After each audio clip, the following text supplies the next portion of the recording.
Nanawagan ng isang mambabatas na bigyan pa ng palugit ang mga unconsolidated jeepney para makapasada at makita ang benepisyo ng PUV Modernization Program. Ang grupong Manibela naman ginit na kayang magpamodernize ng mga jeep pero sa presyong mas mura. Nasa frontline ng balitang yan si JC Cosico. PUV Paysan Infrastruktura Servisyo sa Tao Gawin Negosyo.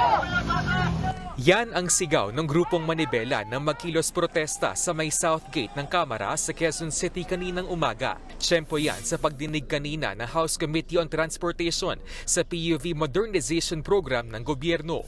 Giit nila, malaking dagok sa hanap buhay ng mga tsuper at jeepney operator ang mismong programa. Mga driver na hindi na pinapasahuran ng mga kooperatiba na nag-consolidate. Mga driver na talagang nahirapan. Ilang buwan nang hindi nakakasahod kaya bumaba na, hindi na nagmamaneho ng mga moderno. Sa pagdinig sa Kamara, iniulat ng Transportation Department na nasa 81.11% ng halos 192,000 registered jeepney units ang nagpa-consolidate hanggang noong April 30 deadline. Sa Metro Manila, 63% ng mga jeep ang consolidated na. Ayon naman ito sa Land Transportation Franchising and Regulatory Board o LTFRB. Giit ng DOTR, hindi na magbibigay na extension ang gobyerno para sa mga hindi nakapagpa-consolidate. Anong mangyayari sa mga jeep na hindi nakapagpa-consolidate?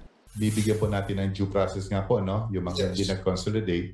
So eventually po, LTFRB will be giving that notice of revocation ng kanilang practice. Revocation. Pero daing naman ng Manibela. Hanggang kailan kami hindi bibiyahe? Hanggang kailan kami makikipagpatentero sa mga traffic enforcers?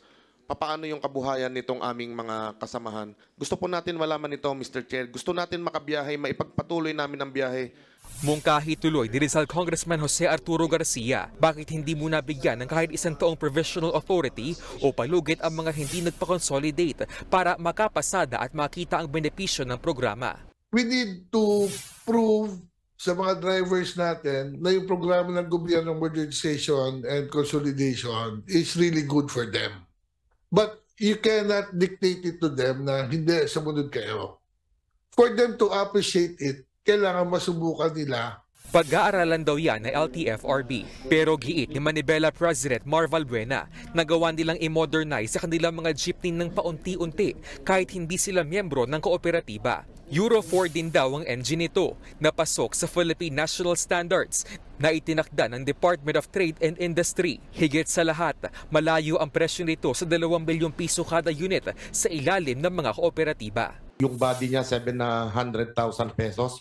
Fully stainless na po ito and fully equipped siya. And yung engine po, nabili lamang po namin ng 190,000 pesos. Yung iconic look ng ating mga traditional jeepneys na maintain natin at ang pinaka higit sa lahat, hindi po kami nagtaas ng pamasahe na hindi na po kailangang mahirapan yung ating mga mahal na mananakay. Pinagsusumite naman ng House Committee ang Manibela ng prototype na kanilang modernized jeepney para malaman kung pasok nga ito sa standards ng gobyerno. Nagbabalita mula sa Frontline, JC Cosico, News 5. Mga kapatid, Julius Babaw po. Iba na ang may alam at may pakialam sa panahon ngayon. Para sa Frontline ng mga balita, mag-follow at mag-subscribe sa social media pages ng News 5.